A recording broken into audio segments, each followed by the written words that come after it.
வணக்கம். மிதுன ராசி புரட்டாசி மாத ராசி பலன்கள் 2025.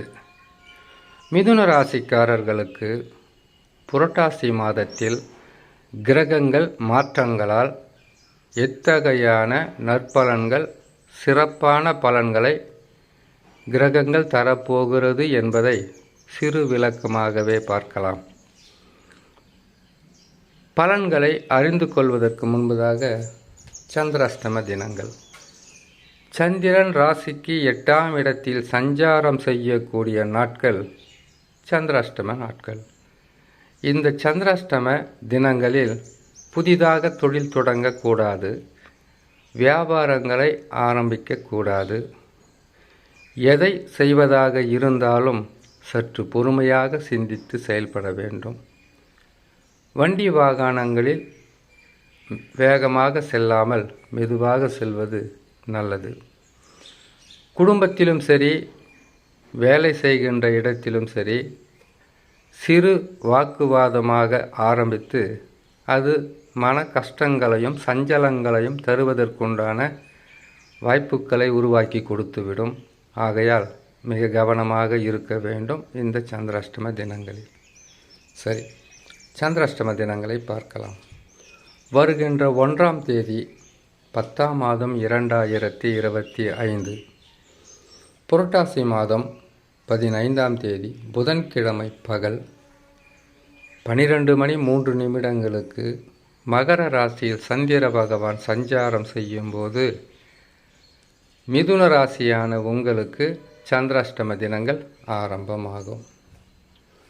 சந்திராஷ்டம தினங்களிலிருந்து விடுபடக்கூடிய நாட்களாக வருகின்ற 3ஆம் தேதி 10ஆம் மாதம் 2025 புரட்டாசி மாதம் 17ஆம் தேதி வெள்ளிக்கிழமை இரவு 7:18 கும்பராசியில் சந்திர பகவான் சஞ்சாரம் செய்யும் போது சந்திராஷ்டம தினங்களிலிருந்து விடுபடக்கூடிய நாட்களாக இருக்கும்.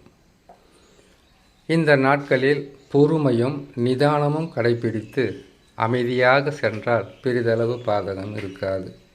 இம்மாதத்தில் கிரகங்கள் தரக்கூடிய பலன்களை பார்க்கலாம். மிதுன ராசியான உங்களுக்கு ஜென்ம ராசியில் குரு பகவான் கடந்த 5 மாதங்களாக இருந்து வந்தார்.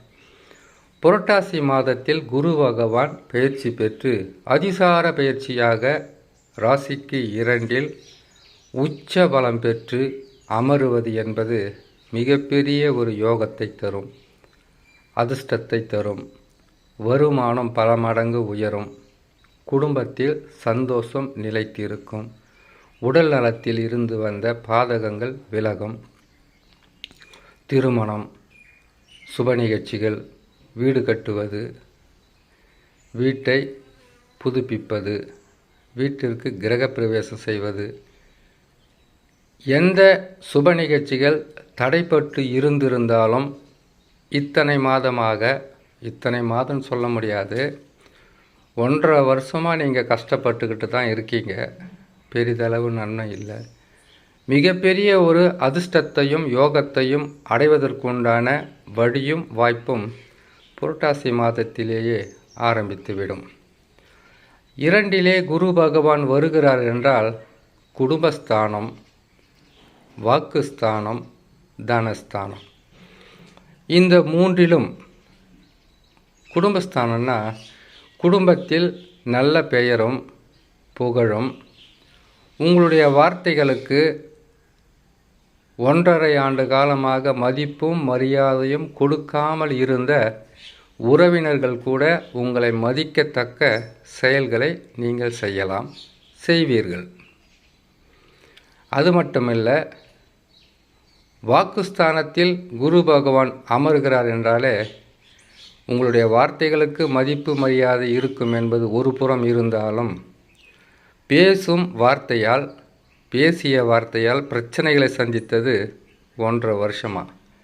இப்போது நீங்கள் பேசுகிறது எதுவாக இருந்தாலும் அதில் நன்மைகள் நடப்பதற்குண்டான வழிகள் பிறக்கும். குடும்பஸ்தானம், வாக்குஸ்தானம், தனஸ்தானம், பொருளாதாரத்தில் பல மடங்கு உயர்வை சந்திப்பதற்குண்டான வழி இருக்கும். காசு பணம் தாங்க ஒரு மனிதனின் வாழ்க்கையை எப்படி இருக்க வேண்டும் என்பதை நிர்ணயம் செய்யும்.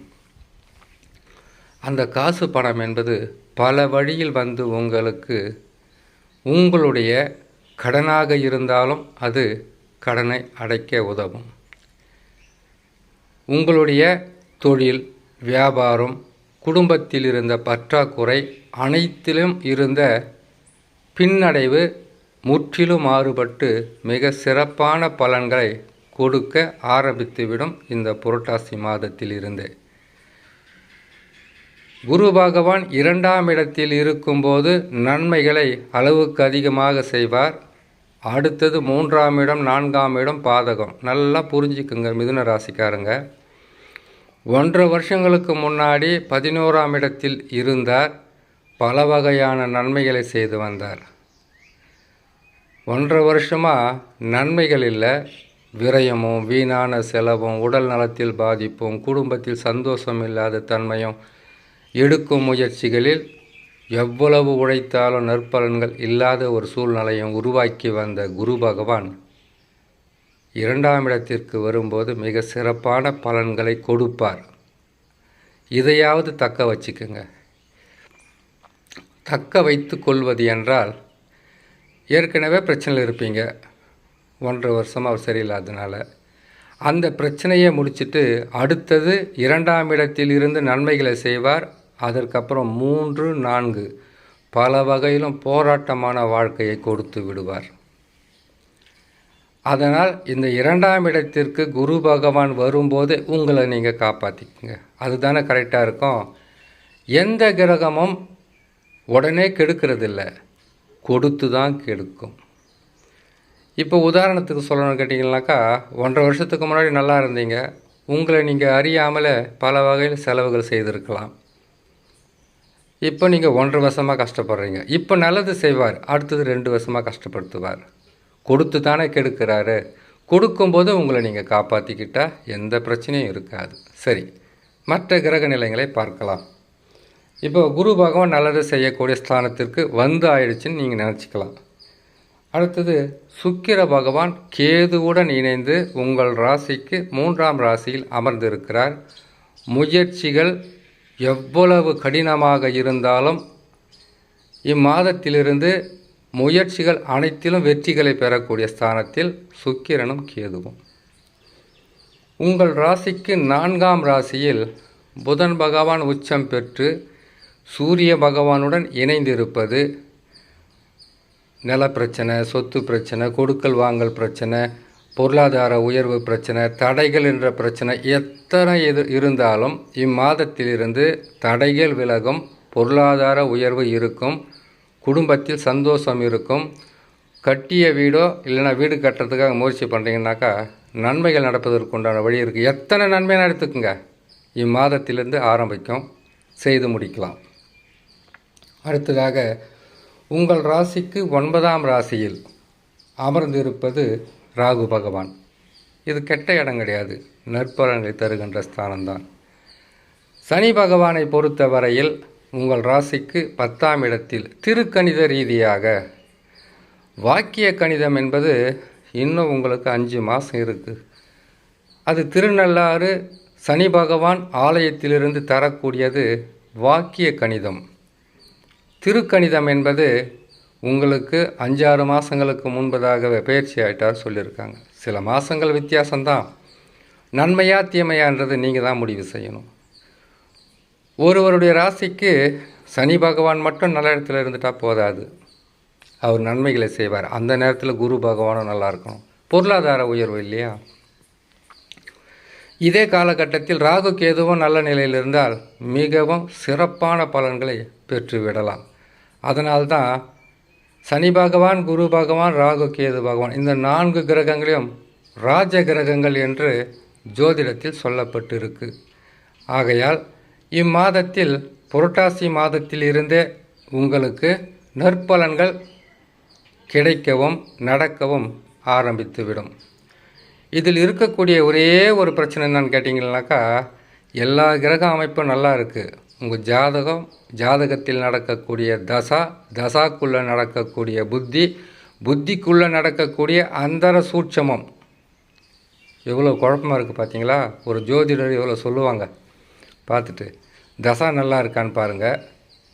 தசா நல்லா இருந்தால் குரு பகவான் 2ஆம் ராசியில் இருப்பது, ராகு கேதுக்கள் சாதகமாக இருப்பது, மிகவும் சிறப்பான பலன்களை மிதுன ராசிக்காரர்கள் பெறுவது உறுதி என்று சொல்லி இன்னொரு நல்ல பதிவில் உங்களை நான் சந்திக்கிறேன். நன்றி, வணக்கம்.